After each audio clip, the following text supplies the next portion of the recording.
diagnóstico de la Asociación Psiquiátrica Americana es un trastorno de la personalidad, una forma de trastorno de personalidad. Según la clasificación de la OMS, es un trastorno que se sobrepone al desarrollo de la personalidad, es decir, es un trastorno en el eje 1. No sé si es que en las clases les han mencionado sobre el diagnóstico multiaxial que venía recomendando la Asociación Psiquiátrica Americana en su manual de clasificación de trastornos mentales y del comportamiento, el DSM, hasta su versión número 4. Y allí en el diagnóstico multiaxial se establece un diagnóstico en lo que se llama el eje 1, luego en el eje 2, etcétera, ¿no? Y entonces en el eje 2 estaban los trastornos de personalidad y en el eje 1 los trastornos que se sobreponen al desarrollo de la personalidad.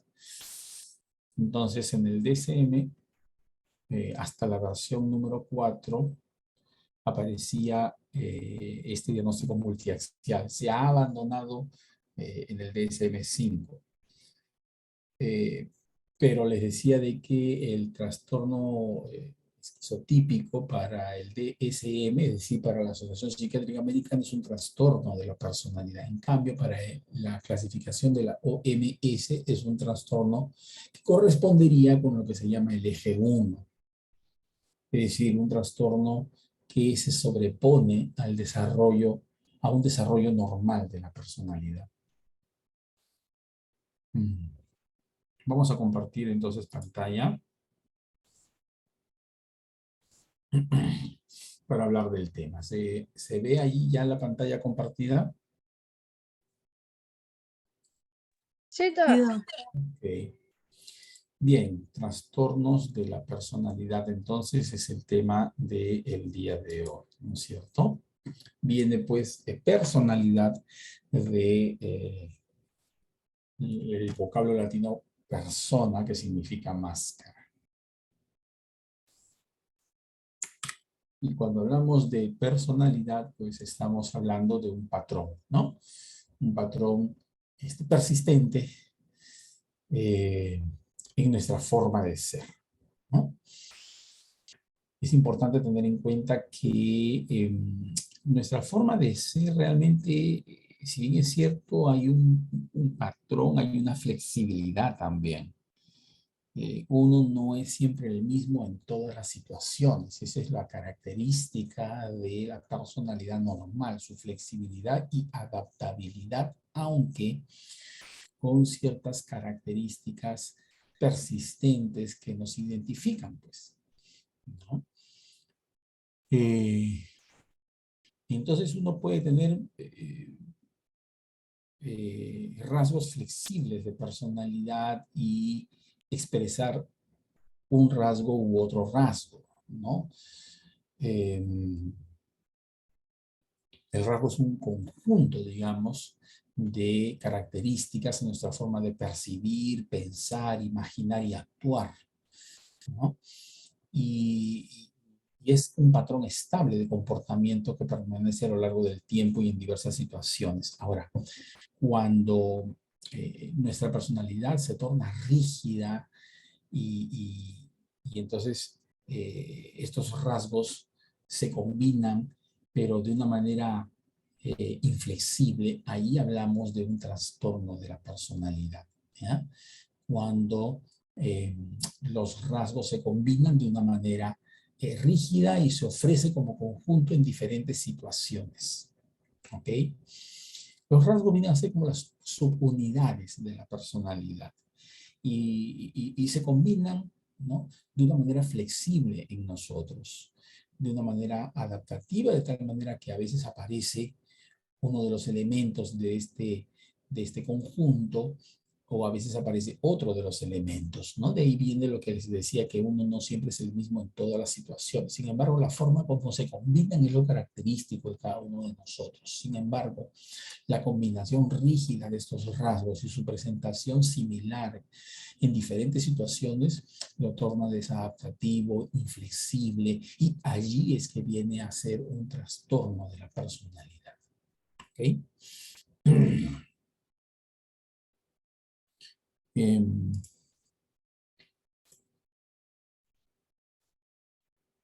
Schneider decía, un psiquiatra antiguo, decía que fue el que desarrolló las primeras clasificaciones de trastorno de la personalidad. Mencionaba que personalidad anormal es aquella que se aparta de la media estadística, ¿cierto? Y esta personalidad anormal se convierte en un trastorno de la personalidad cuando, debido a este modo de ser, se genera un sufrimiento propio o a los demás.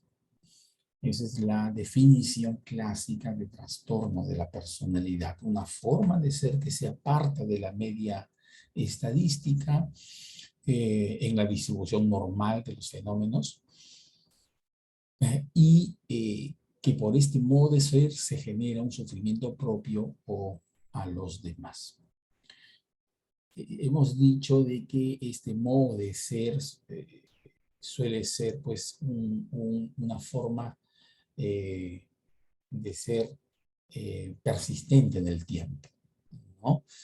Como dicen los refranes, pues genio y figura hasta la sepultura, gallina que come huevo aunque le quemen el pico, y ese tipo de refranes que hacen referencia a que somos de la misma forma a lo largo del tiempo. Sin embargo, esto no es totalmente cierto en los estudios como el que les enseño respecto a si algunas variables de la personalidad cambian con el tiempo o se comportan de manera rígida. Este estudio, por ejemplo, demuestra de que en 132.515 personas mediante entrevista telefónica, cuestionario por internet, perdón, este estudio demuestra cómo a lo largo del tiempo los diferentes patrones de la personalidad o subconjuntos, ¿no?, que forman lo que llamamos personalidad, pues van modificándose con el tiempo, ¿no? De manera que un subconjunto de variables de personalidad que llamamos escrupulosidad y el otro afabilidad se incrementan, ¿no?, a lo largo del tiempo. Mientras que otro subconjunto de variables que se llama neuroticismo declinan, ¿no?, entre mujeres. ¿Okay? Entonces, a lo largo del tiempo, en este eje inferior, pues la edad, ¿no es cierto?, tanto para escrupulosidad, afabilidad, neuroticismo y apertura a la experiencia, se observa cómo la escrupulosidad se incrementa en el tiempo, ¿ok?, tanto en hombres como en mujeres, igual la afabilidad, y el neuroticismo disminuye con el tiempo en mujeres, pero no hay cambios en varones, ¿no? Y la apertura a la experiencia no es estadísticamente significativo el cambio. Entonces, este es un estudio que demuestra cómo por lo menos algunas variables en nuestra forma de ser con el tiempo pueden tener una moderación o de repente una acentuación, ¿no?, producto pues de la experiencia. Si bien es cierto, en conjunto la personalidad no se transforma a otra forma de ser, sin embargo hay acentuaciones o moderaciones en nuestra forma de ser conforme avanza nuestra edad. Y esa es la conclusión, ¿no?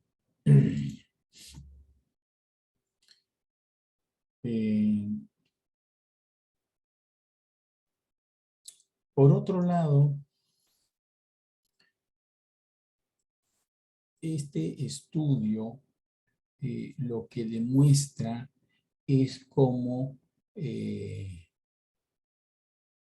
las variables adquiridas, ¿no?, de la personalidad, porque ya veremos más adelante cómo la personalidad es el resultado de variables adquiridas y de variables innatas. Las variables adquiridas van predominando con el tiempo, las variables que son resultado de la experiencia desde la crianza, desde la temprana época postnatal hasta la adultez mayor, cómo estas variables aprendidas y que tienen que ver con la experiencia van predominando en la personalidad por sobre las variables que vienen desde la etapa prenatal o genéticamente determinadas, ¿no? Es un estudio de correlación entre gemelos, ¿no? Correlación entre gemelos de rasgos de personalidad. Es un valor, el RMZ, de correlación. Y a temprana edad, la correlación entre gemelos, pues es 0.61, que es un valor de correlación de rasgos de personalidad, pero que ya se reduce a 0.36, que lo estoy señalando, y está marcado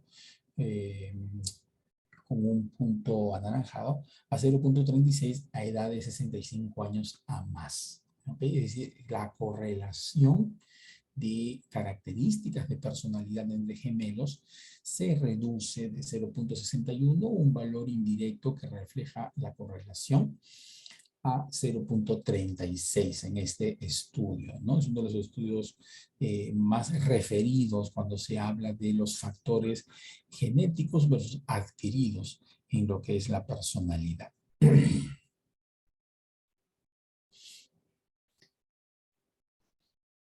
Bueno, y es que la personalidad tiene pues dos elementos, ¿no? Elementos que parten de una determinación genética, ¿no?, que es el temperamento neonatal con el que aparece el individuo, ¿ok? Y al cual luego se le va sumando ya adquisiciones producto de la crianza, ¿no? Las diferentes etapas del desarrollo formativo de la personalidad, como es la infancia, la niñez y la adolescencia. Al final de la etapa formativa de la personalidad y como consecuencia de esta doble determinación, pues se desarrolla, tenemos entonces las características de la personalidad que se han dado de manera didáctica en diferenciar como temperamento, intelecto y carácter, ¿no?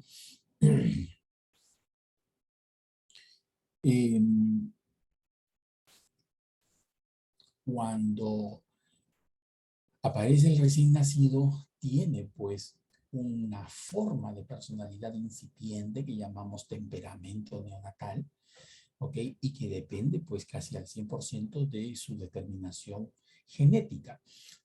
La forma de actuar del recién nacido ya es distintiva de él, ¿ok? Y en algunos estudios inclusive predictiva de la personalidad posterior. Pero es importante tener en cuenta que este temperamento temprano, este temperamento neonatal no se mide, no lo evaluamos, no lo clasificamos con las características que evaluamos, clasificamos o medimos la personalidad del adulto o la personalidad posterior, ¿no?, a la etapa neonatal.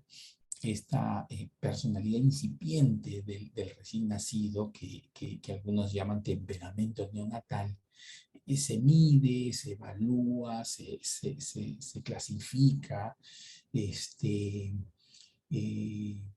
o se connota como grado de actividad general del recién nacido, reactividad del recién nacido ante diferentes situaciones, objetos o personas nuevas, reactividad del recién nacido a la manipulación y estimulación, tiempo que pasa hasta calmarse, facilidad con que puede ser distraído el recién nacido respecto a su actividad autogenerada y capacidad de seguimiento. Y eso es, digamos, formas como se empieza perdón, a medir, a clasificar, a diferenciar el temperamento neonatal en las primeras observaciones tan tempranas como del año 85 o 94, ¿no? Pero conforme se desarrolla la personalidad postnatal, ya en la etapa en que se ha completado el desarrollo formativo, luego de estas etapas de infancia, niñez y adolescencia, la personalidad se clasifica en diferentes subconjuntos de elementos que lo conforman. Y uno de los modelos que organiza los diferentes subconjuntos de características que conforman la personalidad es el modelo de las 5 dimensiones y facetas de la personalidad, ¿no? Establecido en el año 1992 y que establece que en la personalidad de cualquiera de nosotros se podría diferenciar sus diferentes grados de extroversión, agradabilidad o simpatía, grado de escrupulosidad, ¿no? Que tempranamente se llamaba conciencia, conformidad o seguridad, grado de neuroticismo y grado de apertura a la experiencia, ¿no? Y esto tempranamente se caracterizaba con estas observaciones que ustedes ven para cada una de las 5 dimensiones, ¿no? Entonces, desde hace muchos años se viene estudiando la personalidad para describirla sobre la base de características comunes en la población general, y esto es uno de los modelos que organiza la personalidad para describirla en la población general en 5 dimensiones, ¿no? El modelo de las 5 dimensiones de la personalidad.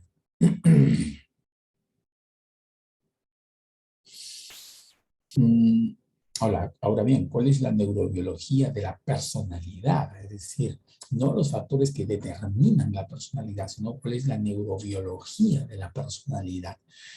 Y aquí recurrimos a un modelo de personalidad que desarrolló un autor peruano, Pedro Ortiz Cabanillas, en el que la personalidad es la forma consistente, ¿no?, de percibir, de imaginar, de pensar y de actuar. ¿Ok? Y que estas,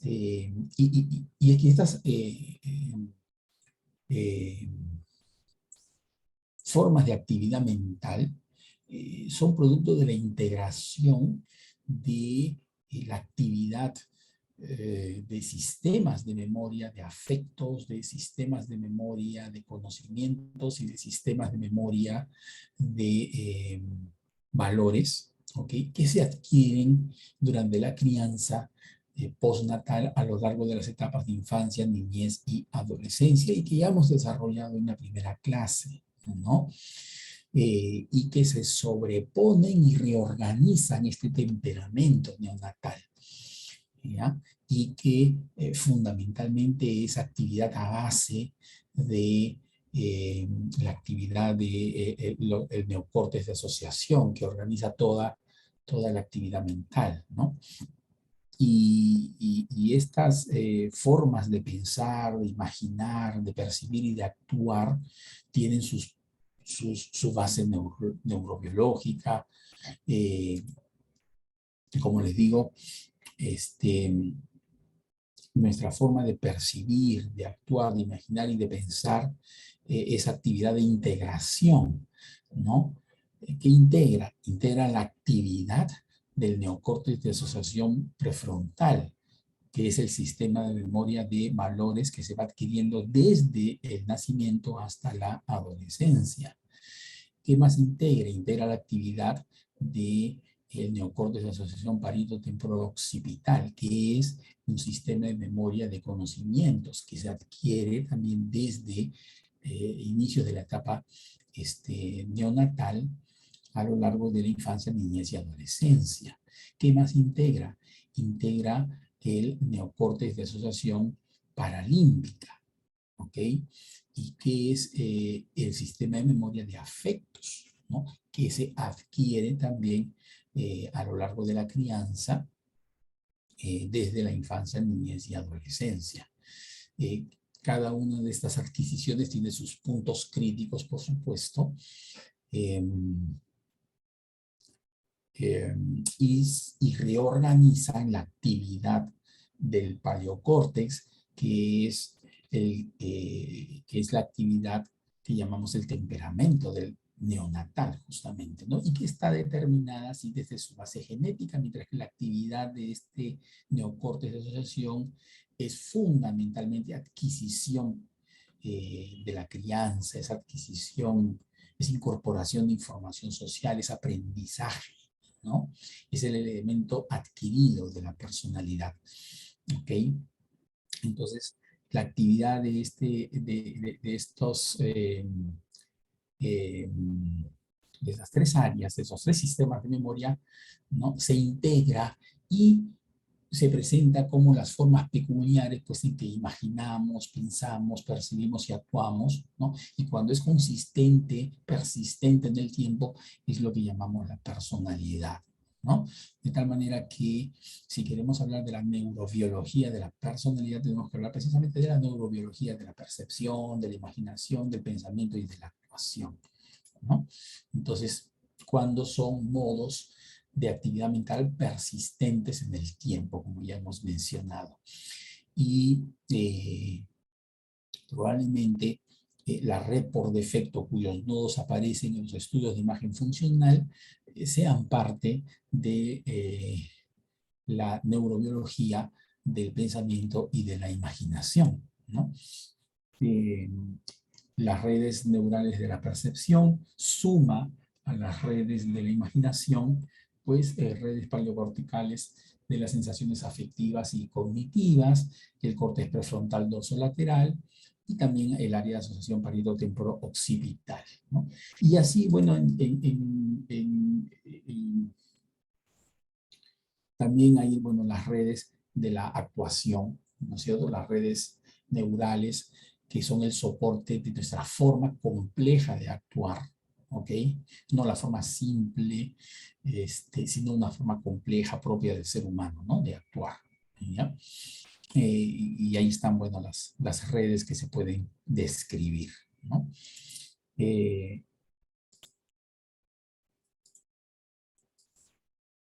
Bien,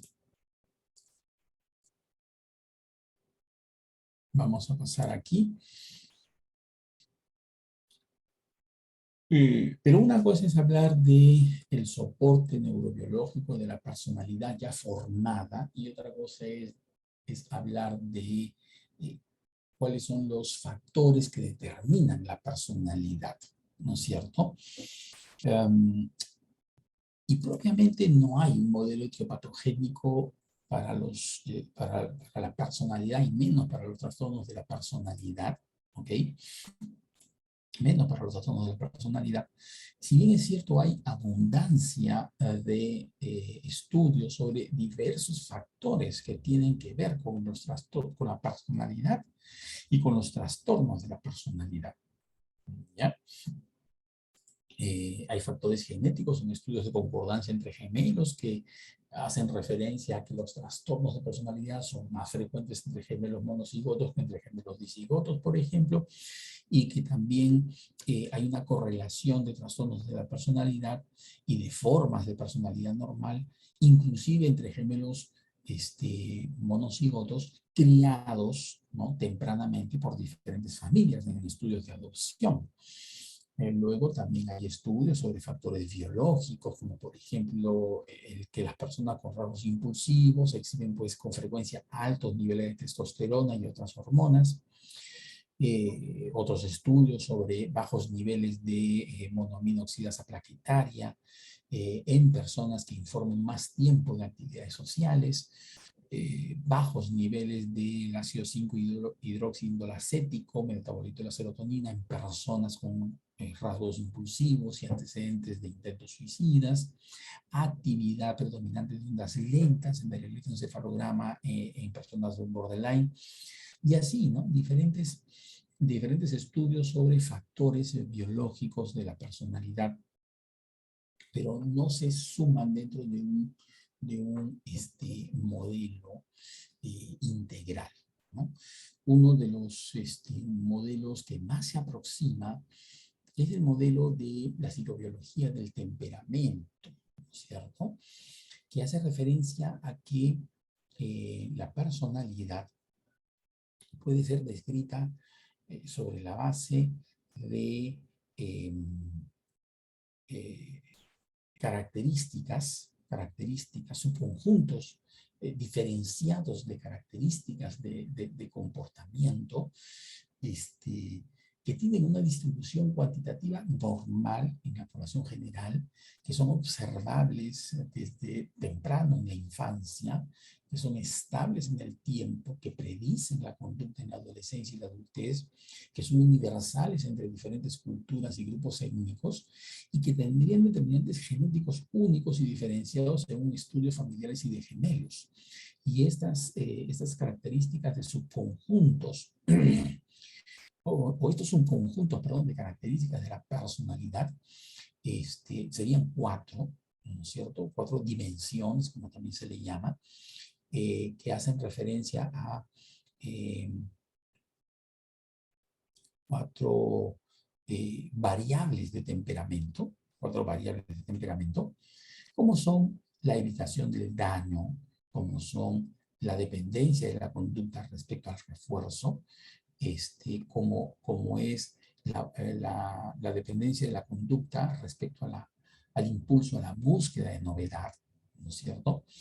Y hay una dimensión más, ¿no? Como variable de un temperamento, ¿no es cierto? Que tiene todas estas características, ¿no? De una distribución cuantitativa normal en la población general, etcétera, etcétera, que es la persistencia, ¿no es cierto? Es decir, una conducta persistente independientemente de la frustración, el castigo o la recompensa, ¿ok? Y la personalidad normal sería la diferente forma adaptativa y flexible como se organizan estas cuatro dimensiones según determinado individuo. Y un trastorno de la personalidad sería la forma rígida como se organiza, ¿no es cierto? Cómo se organiza alguno de estas cuatro dimensiones del temperamento, ¿no? De una forma rígida y desadaptativa, disfuncional. ¿Ok? Y entonces vemos aquí en círculo los diferentes trastornos de personalidad, ¿no es cierto? Por ejemplo, este de aquí que estoy señalando, AC sería personalidad antisocial. Entonces, ¿qué hay en la personalidad antisocial? Un elevado puntaje en la dimensión de búsqueda de la novedad, ¿no es cierto? Un puntaje bajo en lo que es evitación del daño, ¿ok? Es decir, la conducta de la persona con trastorno antisocial de la personalidad, pues no es temerosa, ¿no es cierto? O sea, no se conduce por evitación del daño, ¿no? Y el puntaje más alto es en la búsqueda de novedad, ¿no? De ahí esto se relaciona con lo que llamamos impulsividad, ¿ok? Y tiene un valor, digamos, como que un poco bajo, ¿no? Un poco bajo también en lo que es dependencia de la recompensa o del refuerzo, ¿ok?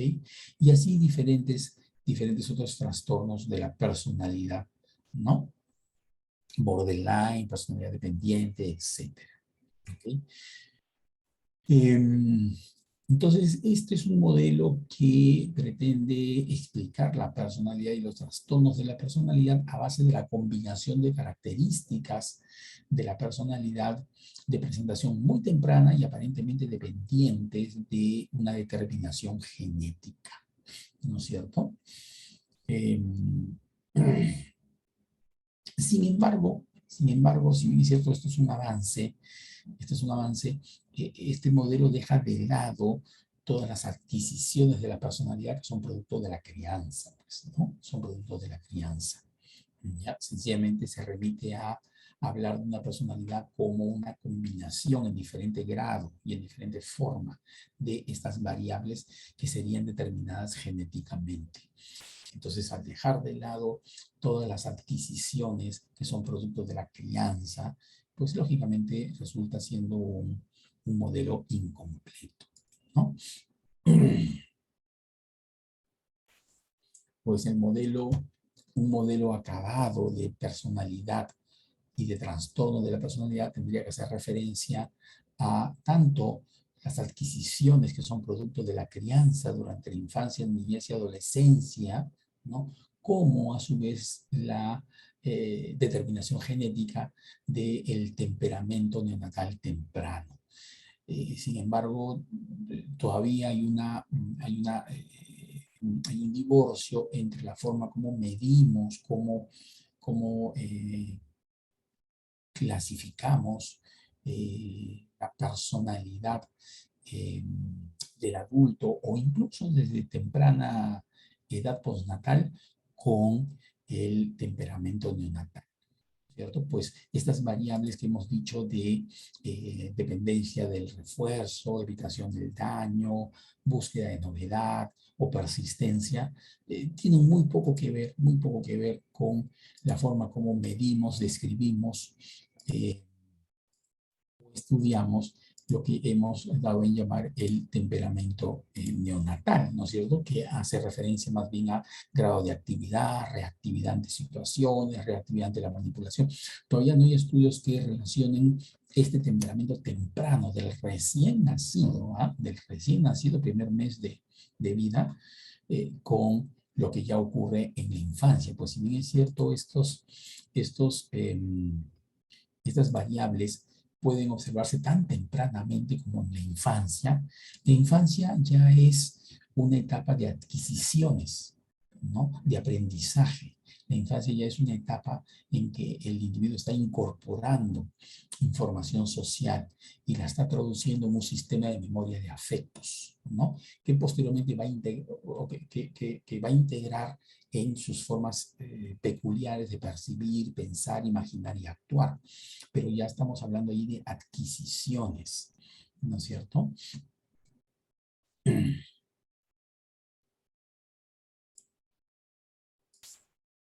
Por eso es que, como son adquisiciones, aunque sean muy tempranas,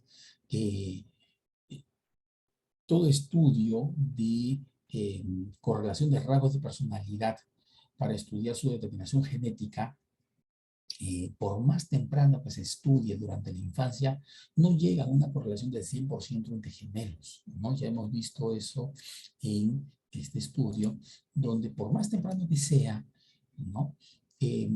La correlación no llega al 100%. ¿Okay? En este valor indirecto de correlación, pues es 0.61, ¿no es cierto? No es 1. No es uno, es decir, no son estudios de nivel neonatal, lógicamente, son estudios de infancia, o sea, son posteriores al primer mes de vida, ¿no? Y tempranamente ya se va adquiriendo, o sea, ya hay adquisiciones producto de la crianza. Entonces, por eso es que, aunque sean estudios tempranos, no hay una correlación del 100%, ¿no? Es decir, ya está dejando huella la crianza, las adquisiciones postnatales, ¿no? Entonces, este modelo que les decía es pues todavía incompleto, ¿no? No toma en cuenta las adquisiciones que comienzan a darse tan tempranamente como en la infancia. Bien, entonces, TECOS es un trastorno general de la personalidad. Decíamos que, según Schneider, en el año 43, es una personalidad anormal desde el punto de vista estadístico, ¿no es cierto? Es decir, que está en los extremos de la curva de Gauss y que por esa anormalidad hace sufrir al propio individuo o a la sociedad. Y según el DSM-5, es un patrón permanente de experiencia interna y de comportamiento que se aparta de las expectativas de la cultura del sujeto, ¿no? Es inflexible, se presenta como una forma de ser en diferentes situaciones, ¿no es cierto? Y tiene su inicio en la adolescencia o en la edad adulta temprana, ¿no? Y da lugar a un malestar o deterioro, ¿ok? A su vez, el mismo DSM-5 establece una serie de criterios para diagnosticar un trastorno de la personalidad. Y son estos que ustedes ven aquí, ¿no? Ahora, el DSM-5 todavía sigue, eh, clasificando los diferentes trastornos de personalidad por grupos, ¿no? Por grupos que tienen en común alguna característica, ¿no? Un grupo ABC con diferentes trastornos de la personalidad en cada grupo, pero que se agrupan así porque tienen alguna característica en común, ¿no? El grupo A hace referencia a personalidades extrañas, excéntricas, ¿no es cierto? Y tienen una prevalencia, según el DSM-5, de 5.7%. El grupo B es el grupo que se caracteriza por una afectividad muy intensa, ¿no? Muy dramática, la expresión emocional de estos sujetos. Una prevalencia de 1.5% y está formado por el trastorno de personalidad antisocial, límite, histriónico y narcisista. Y finalmente el grupo C, que se caracteriza por la inseguridad, la ansiedad, la temerosidad, una prevalencia de 6%, y estaría integrado por el trastorno de personalidad evitante, la dependiente y la anancástica.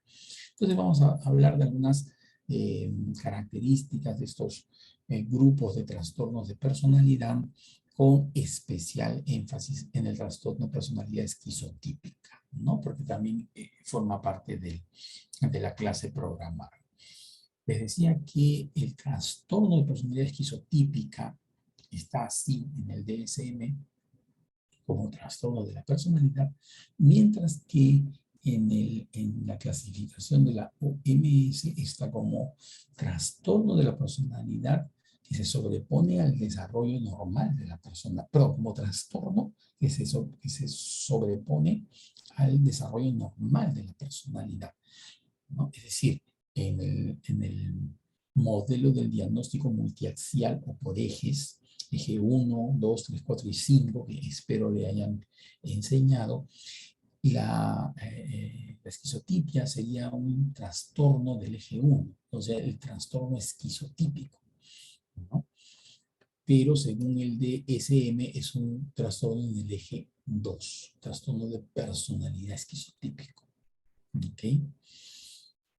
Bueno, sea como fuera, vamos a estudiarlo aquí nosotros como trastorno de personalidad esquizotípico, que se caracteriza por lo que menciona allí esta diapositiva, ¿no? Una incapacidad para mantener relaciones íntimas, o hay un malestar intenso frente a las relaciones íntimas, y algunas distorsiones cognitivas o perceptivas que no llegan al nivel de un síndrome psicótico, a menos que en una situación de estrés pues se establezca claramente una psicosis breve, ¿no es cierto? Eh, Transitoria, ¿no? Entonces las distorsiones cognitivas o perceptivas pueden aparecer como, por ejemplo, un pensamiento mágico, ¿no? Creer mucho precisamente pues, en la magia, en la, en la materialidad del pensamiento que puede interactuar con el mundo material, ¿no? Por ejemplo, poderes especiales del pensamiento, clarividencia, etcétera. Algunos fenómenos de ilusión más que de alucinaciones, ¿no? Ilusiones frecuentes, experiencias frecuentes de despersonalización, fantasiosidad sobre objetividad, una imaginación vívida, ¿no? Y una serie de excentricidades del comportamiento y de las creencias, ¿ok?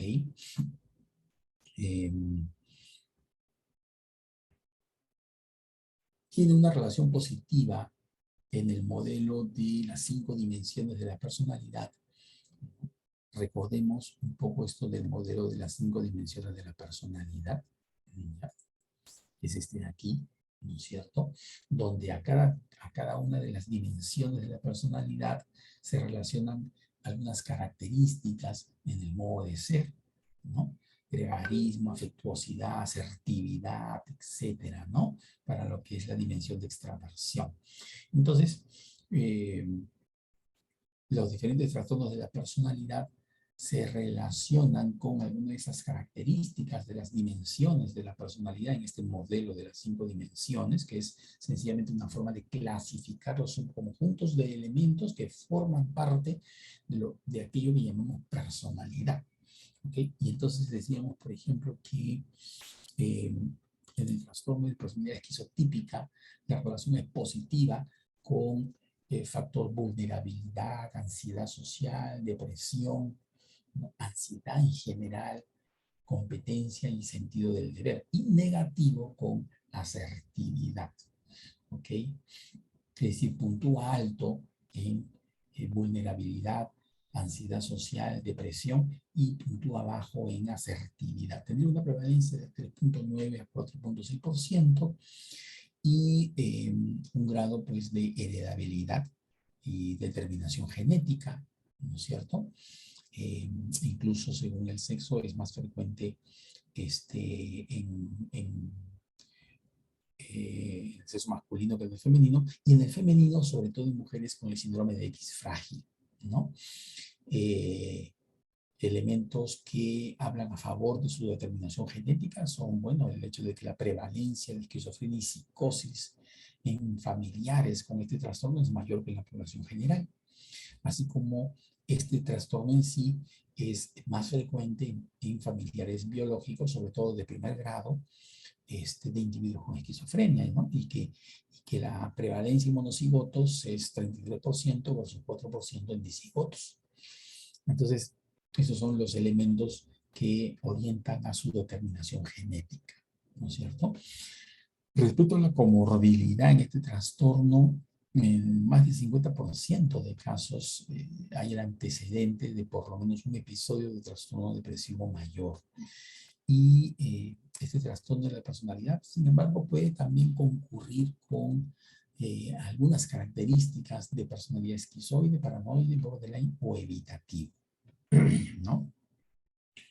El diagnóstico diferencial se establece con el trastorno de personalidad esquizoide, donde hay un retraimiento social, pero no hay esta extravagancia en la manera de pensar, ni estas alteraciones cognitivas o perceptivas. Con el trastorno paranoide, que es el desconfiado patológico, ¿no? Tampoco hay esas extravagancias.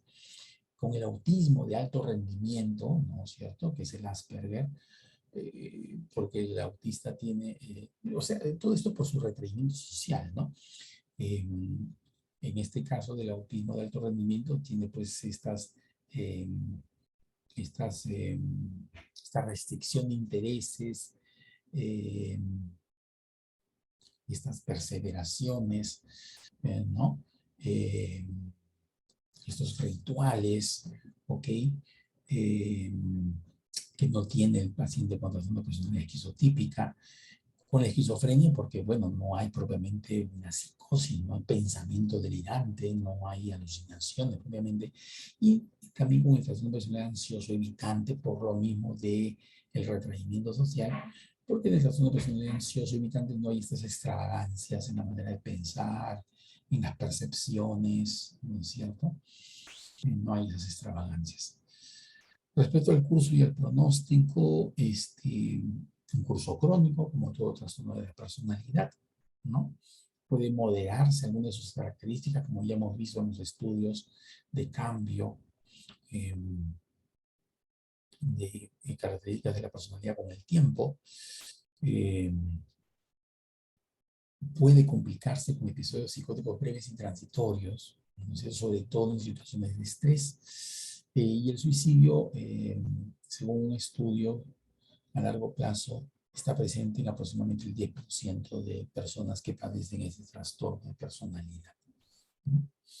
Sin embargo, en términos generales, y como casi todos los trastornos de personalidad, suelen ser funcionales, suelen ser en el sentido de tener un trabajo, ¿no? Tal vez no una familia, pero sí un trabajo y ser productivos socialmente a pesar de esas extravagancias, ¿no?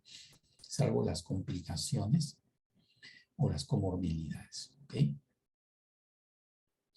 Luego, trastorno de personalidad, otro trastorno de personalidad del grupo A es el trastorno de personalidad esquizoide.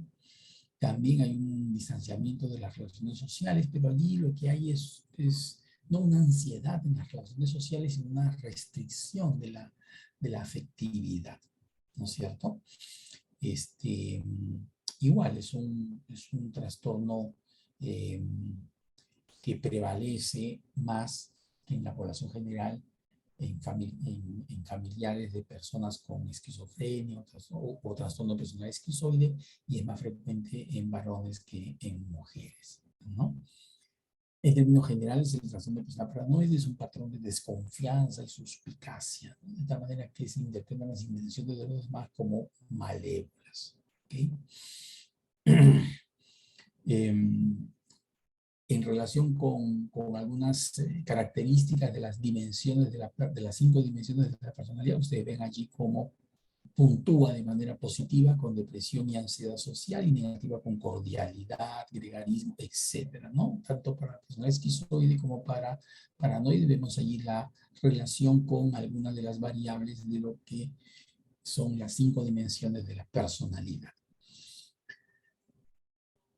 El trastorno personal límite se caracteriza por un patrón de inestabilidad en las relaciones interpersonales, de la imagen de sí mismo y de los afectos con una impulsividad marcada.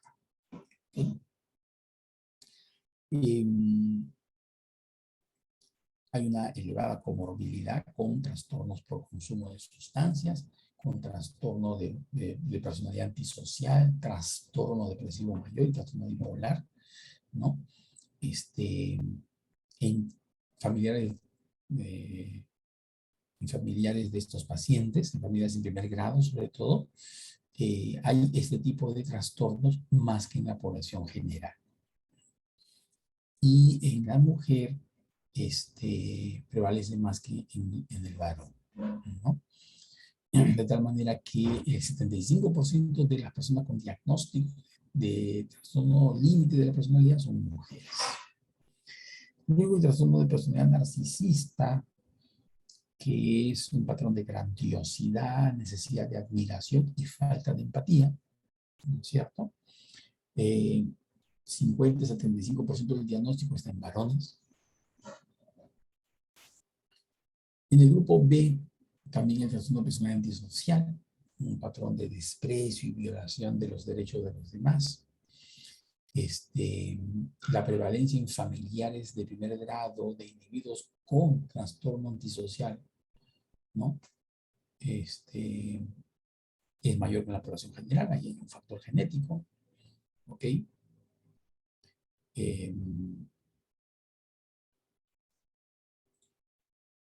En familiares biológicos de pacientes con trastorno de personalidad, la prevalencia de trastornos de consumo de sustancias y trastornos de síntomas somáticos es mayor que en la población general, ¿no?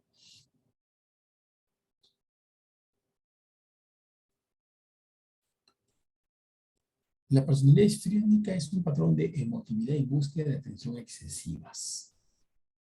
Infradiagnóstico en varones, pero la prevalencia aparentemente es similar en hombres y en mujeres.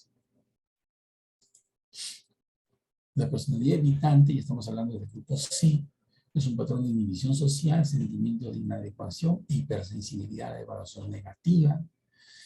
El trastorno de personalidad dependiente es un patrón de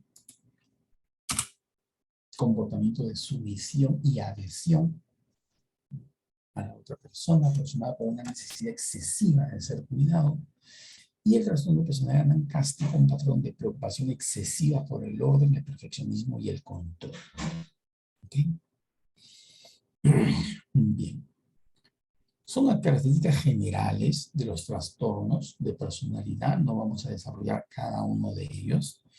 basta con mencionar algunas características, la característica general, ¿ya? Eso es lo que he querido hacer en estas diapositivas, la característica general, ¿no es cierto? Y respecto al tratamiento, es una combinación de tratamiento psicoterapéutico y farmacológico, pero respecto al tratamiento farmacológico, no hay un tratamiento específico para los trastornos de la personalidad. Hay el tratamiento por, eh, por características clínicas asociadas al trastorno de la personalidad, pero no hay ningún medicamento aprobado para un trastorno específico de la personalidad, ¿no es cierto? Por ejemplo, puede haber medicamentos para problemas de desregulación del humor o ansiedad, ¿ok? Puede haber medicamentos para la impulsividad, puede haber medicamentos para las distorsiones cognitivas, ¿ok? Para algunos microepisodios psicóticos que pueden tener algunos pacientes, sobre todo borderline o esquizotípicos, y así. ¿Ya? Pero no es que haya un tratamiento específico para el trastorno de la personalidad. Y el libro de sinopsis de psiquiatría de Kaplan y Sadok, en su edición del 2022, precisamente recomienda diferentes psicofármacos según el tipo de síntoma clínico que aparece acompañando a la característica nuclear del trastorno de personalidad. De tal manera que hay que entenderlo eso claramente, ¿no? O sea, no está dirigido el tratamiento a la característica nuclear del trastorno de la personalidad. Esta característica nuclear del trastorno de la personalidad, la que hemos descrito en las slides anteriores, en las diapositivas anteriores, perdón, se puede moderar cuando es disfuncional, cuando genera o sufrimiento propio o conflicto frecuente con los demás. Se puede moderar con la psicoterapia, ¿no? Pero no se cambia. Y respecto a los síntomas clínicos que acompañan a la característica nuclear o principal, pues se puede reducir con el uso de psicofármacos específicos según la característica clínica que también acompañe al síntoma nuclear. Así, por ejemplo, para la ansiedad, ¿no? Los inhibidores selectivos de la recaptación de serotonina para el componente cognitivo de la ansiedad, y para el componente somático, los inhibidores de la monoamina oxidasa y los inhibidores de la recaptación de serotonina y noradrenalina, por ejemplo, así como la pregabalina, para las rumiaciones obsesivoides que acompañan a los trastornos, a los síntomas ansiosos en cualquier otro trastorno de personalidad, también los inhibidores de la recaptación de serotonina o algunos antipsicóticos, ¿no? Y así, cuando la ansiedad es aguda, es severa, se puede utilizar algunos antipsicóticos nuevos como quetiapina, clozapina o la mirtazapina. Luego, para la depresión que acompaña algunos de los trastornos de la personalidad, cuando tiene características atípicas esta depresión, como disforia, incremento del apetito, gran reactividad a los estímulos del entorno, etc. Inhibidores de la monoamina oxidasa, o inhibidores de la recaptación de serotonina, o de la serotonina y noradrenalina, ¿no? Lo mismo para cuando la depresión tiene características clásicas, ¿ok? Luego, para la habilidad emocional, para la inestabilidad emocional, para el rápido cambio de humor en algunos de estos trastornos de personalidad, pues los llamados estabilizadores, ¿no? Que habíamos revisado anteriormente en la clase de... Oh, perdón, eso creo que no hemos revisado, no, en psicofármacos hemos revisado, ¿no? Litio, la motrigina, valproato, ¿no? Y bajas dosis de antipsicóticos, ¿no? Como puede ser olanzapina, para la impulsividad, la agresividad, por ejemplo, ¿no? Para el temperamento caliente, litio, inhibidores selectivos de la recaptación de serotonina, anticonvulsivantes, ¿no? Y bajas dosis de antipsicóticos. Pero para la agresividad, planificada, no hay tratamiento psicofarmacológico efectivo, ¿no? para el retraimiento social, para el aplanamiento afectivo, para la frialdad afectiva, sobre todo asociado a los trastornos de personalidad del grupo A, esquizotípico, esquizoide, ¿no? Bajas dosis de antipsicóticos pueden servir. Para las distorsiones perceptuales y cognitivas o los síntomas psicóticos, sobre todo cuando son episodios breves de psicosis franca, pero breves y transitorios asociados a estrés, por ejemplo, los trastornos esquizotípicos de personalidad, o también se presentan en la personalidad borderline, pues pueden ser tanto antipsicóticos nuevos como risperidona y olanzapina, o neurolépticos típicos, ¿no?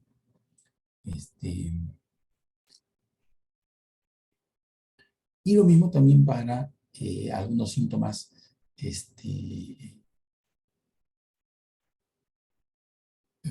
psicóticos leves, pero crónicos, ¿no? Esto sobre todo en la forma de síntomas que no llegan a calificar como un síndrome psicótico propiamente. ¿Okay? Entonces ahí también se pueden dar antipsicóticos, sobre todo los nuevos. ¿Ya?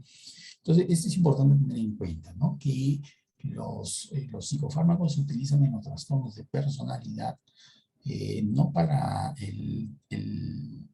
la característica nuclear. O sea, no hay forma de reducir esta inseguridad, esta hipersensibilidad de evaluación negativa, este sentimiento de inadecuación de la personalidad sociohabitante con un psicofármaco. ¿Okay? Eso requerirá una psicoterapia. Tampoco cambiar este patrón de sumisión de la personalidad dependiente. No hay psicofármaco para eso. Ni esta preocupación excesiva por el orden, el perfeccionismo del control. Pero si se asocia a pensamientos intrusivos, es decir, de tipo obsesivo o obsesivoide, ahí sí se pueden utilizar psicofármacos, ¿no es cierto? Para la experiencia subjetiva de ansiedad, ¿no? Psicofármacos. Y así, no hay forma de cambiar este patrón de desprecio y violación de los derechos de los demás en la personalidad social. Pero si hay impulsividad, y esa impulsividad se asocia pues a un problema con el entorno que requiera para el paciente un tratamiento, pues hay medicación para ello. ¿Okay? Lo mismo para la inestabilidad emocional, que puede presentarse en el trastorno de personalidad histriónica, pero no habrá, ¿no?, un psicofármaco para cambiar esta búsqueda de atención excesiva. ¿Okay? Tampoco habrá para cambiar este patrón de grandiosidad y necesidad de admiración, pero si se asocia a ciertas características clínicas como las que hemos mencionado, pues ahí estará el tratamiento, ¿no? En el caso de personalidad límite es uno de los trastornos que más se ha estudiado respecto a los psicofármacos.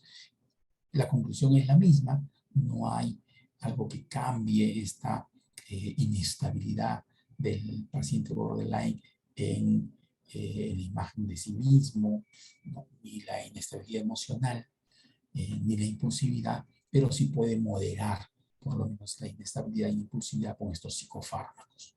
¿Ok? Y lo mismo, ¿no? No hay forma de convertir al paciente esquizoide en un líder social, ¿no? Ni al paciente con personalidad paranoide en una persona confiada, ¿ok? Pero se puede tratar algunas de las características clínicas que lo pueden acompañar, ¿no? Depresión, ansiedad, ¿ok? Y en el caso de la personalidad esquizotípica, pues la comorbilidad, sobre todo con depresión, ¿no? O si se asocia a ansiedad, ¿ok? Si se asocia a ansiedad. ¿Ya? Bien, entonces hemos desarrollado el tema de trastorno de personalidad y trastorno de personalidad esquizotípica. Lo que nos queda pendiente es las adicciones, las otras adicciones a sustancias, porque hemos desarrollado lo que es alcoholismo. Entonces, en el transcurso de esta semana, de repente el viernes, vamos a recuperar, podríamos recuperar lo que es la última clase que falta. ¿Ya? Respecto a lo que es trastorno de la personalidad, he querido desarrollar con ustedes el tema de qué cosa es, ¿no es cierto? ¿Cuáles son los factores que determinan la personalidad, ¿ok? Y la falta de un modelo que integre el conocimiento de los diferentes factores que se asocian a los trastornos de personalidad, sobre todo los factores biológicos. Tener en cuenta que la personalidad, tanto normal como los trastornos, tienen una doble determinación. Lo que nos falta es un modelo que nos desarrolle esta doble determinación, ¿no? Y que una cosa es tener un modelo de la neurobiología de la personalidad y otra cosa es un modelo de los trastornos de personalidad, ¿ok? No he querido explayarme mucho en este modelo sobre la neurobiología de la personalidad, de cómo funciona la personalidad y cuál es su base neurobiológica, porque es un poco como que ya lo hemos desarrollado en la primera clase y prefiero que se desarrolle a base de las preguntas pues, que ustedes puedan tener, ¿no? Bien, entonces hemos completado la clase. Las diapositivas están allí para que ustedes las estudien. Las preguntas salen de las diapositivas. Yo no he leído todo el contenido de las diapositivas porque me parece que eso no es necesario. Ahí se quedan con ustedes las diapositivas y la idea es brindar, ¿no? Conceptos generales para que luego se desarrollen los específicos en base a las preguntas que ustedes puedan tener. Ok. Entonces hemos Doc, terminado. buenas noches. Una Buenas. consulta. Sí, claro que sí. ¿Se puede haber o puede haber dos trastornos de la personalidad en una persona? Ya. Me preguntaba usted si es que puede haber dos o más trastornos de la personalidad, ¿no es cierto? El diagnóstico se suele hacer por el predominante, pero también pero también las clasificaciones establecen lo que se llama un trastorno de personalidad indiferenciado, ¿no? Otros le llaman un trastorno de personalidad mixto, un trastorno de personalidad no especificado, ¿no es cierto? Cuando se combinan diferentes características de personalidad de los diferentes grupos ABC o dentro del mismo grupo diferentes características, pero que en su conjunto llevan a un patrón de comportamiento disfuncional. Lo primero que tenemos que tener en cuenta es hacer el diagnóstico de trastorno de personalidad y luego ya le ponemos el apellido. El apellido dependerá de la característica que predomine. Si lo que predomina es un patrón de búsqueda, de admiración ¿no? constante, pues hablaremos de personalidad narcisista. Si lo que predomina es la falta de empatía y la violación de los derechos de los demás, personalidad antisocial. ¿No es cierto? Si lo que predomina es un patrón de desconfianza patológica, ¿no? De creer que todas las personas tienen una mala intención respecto de sí mismo, personalidad paranoide y así. Pero eso es el apellido. Lo primero es el nombre, y el nombre es trastorno de personalidad. Y hablaremos de trastorno de personalidad cuando hay un patrón de respuesta o de reacción frente a la relación con los demás, sobre todo eso, frente a la relación con los demás. En diferentes situaciones, en la mayoría de situaciones, en diferentes circunstancias y a lo largo del tiempo, la forma de ser suele ser la misma y no es adaptativa. Y esto genera conflicto. Eso es un trastorno de personalidad. Uno puede ser en algún momento hasta psicópata, ¿no es cierto? Cuando aprovechamos, por ejemplo, las notas del otro compañero, cuando nos copiamos, por ejemplo, tiene ciertas conductas, ¿no? Hasta disociales en algún momento. En otro momento somos ansiosos, evitantes, preferimos que otro tome la iniciativa, en otros momentos podemos ser dependientes, ¿ok? Pero no somos el mismo en todas las situaciones, no nos comportamos de la misma manera en todas las situaciones, sino que nos adaptamos, ¿no? Y mostramos diferentes facetas o máscaras, de ahí viene la palabra personalidad, máscara. Mostramos diferentes máscaras o facetas en diferentes situaciones y eso nos permite adaptarnos, ¿ok? Con predominancia de algunas características y eso nos da identidad, por supuesto, que va moderándose durante la edad, como ya hemos visto, o se puede acentuar. ¿Okay? Pero todo esto es adaptativo.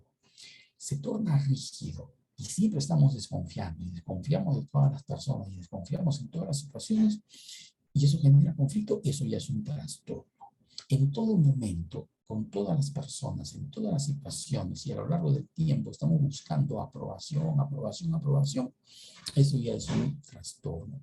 En todo momento, con todas las personas, en todas las situaciones, estamos solo utilizando al otro, eso ya es un trastorno. ¿Ok? Y si no predomina una característica, sino que es una combinación de características, pues también es un trastorno, pero de repente no será suficiente decir trastorno de personalidad de tal o cual, sino mixto, ¿no? Entonces, no sé si eso responde a su pregunta. Sí, doctor. Ok. Doctor, otra pregunta. Sí. Una vez que la persona tenga el diagnóstico, ella sigue con ese diagnóstico por toda su vida, ¿verdad? O sea, es una enfermedad crónica, así, con tratamiento, pero sin cura. Esa es una buena pregunta, ¿no es cierto? Como decíamos en una diapositiva, los estudios de personalidad hablan de que la personalidad puede moderar algunos rasgos o acentuar algunos rasgos a lo largo del tiempo, ¿no? Eso está en una de las diapositivas sobre personalidad normal, ¿ok? Por definición, el trastorno de la personalidad es consistente e invariable en el tiempo, ¿ok? Por definición. ¿Ya? También, sin embargo, puede sufrir moderaciones de intensidad, algunas de sus características, ¿ok? Sin embargo, no gira a una personalidad distinta. Es decir, una vez que se hace el diagnóstico de trastorno de la personalidad, el diagnóstico se lleva todo el tiempo. Sin embargo, puede haber en algún momento de la vida que ya no se cumplan los criterios para trastorno, ¿no es cierto?, sin que se haya convertido en una personalidad distinta. Y esto sobre todo se da para el trastorno de personalidad borderline, ¿no? Los estudios de personalidad borderline mencionan de que un grupo importante de pacientes, sobre todo mujeres, que es donde predomina el diagnóstico, al cabo de 5 años ya no cumple los criterios para trastorno de personalidad borderline, sin que se haya convertido en otra persona. Sencillamente la experiencia le ha permitido, por ejemplo, en el caso del paciente borderline, evitar relaciones. ¿Por qué? Porque sabe que en las relaciones es que se genera mayor conflicto e intensidad en su disregulación emocional y su impulsividad. Y entonces eh, ya no se cumplen los criterios porque ya no hay esta inestabilidad afectiva intensa, ¿no? Ni este patrón de impulsividad. Sin embargo, queda algo, ¿no? Queda, por ejemplo, la inestabilidad en la percepción de sí mismo o de sí misma y el sentimiento crónico de vacío, que forma parte de los criterios. Ya no se cumplen todos los criterios, pero no se ha, no, pero se mantienen algunos criterios, ¿no es cierto? Entonces, es eso de que a veces ya dejan de cumplirse los criterios para hablar de un trastorno, sucede, más sobre todo en la personalidad borderline, ¿ok? En otros menos, también puede ocurrir, pero menos, ¿ok? Y sin embargo, cuando ocurre, no quiere decir de que se pierden los elementos nucleares, ¿ya? Los elementos nucleares se moderarán, pero no se reemplazan, ¿no es cierto?, por una personalidad que llamamos normal, es decir, por una combinación de rasgos, ¿no es cierto? Los rasgos predominantes se mantienen, pero su expresividad se modera. Pero no es que son reemplazados por la combinación de rasgos funcionales, que es lo que tenemos nosotros, ¿no? Una combinación de rasgos con cierta forma de organización entre ellos que nos da, ¿no?, determinada identidad y predominio de algunos, ¿no es cierto? Pero no es que en el caso del paciente con trastorno de personalidad se reemplace esta exclusividad de rasgos por una combinación de rasgos. Sencillamente el rasgo predominante nuclear modera su expresividad. Modera su expresividad. Gracias, Doc. Ok.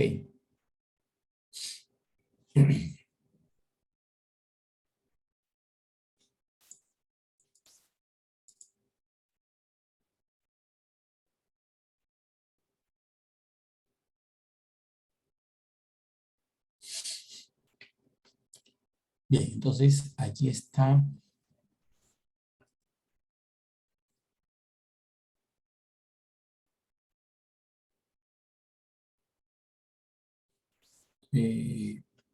Las diapositivas y coordinamos entonces para esta semana, de repente el viernes vamos a déjame coordinar con la delegada para ver si este viernes recuperamos pues la última clase que falta, con lo cual ya estaríamos terminando mi participación. Eso sería todo, entonces muchas gracias. Muchas gracias, doctor. Dios lo bendiga. Igualmente.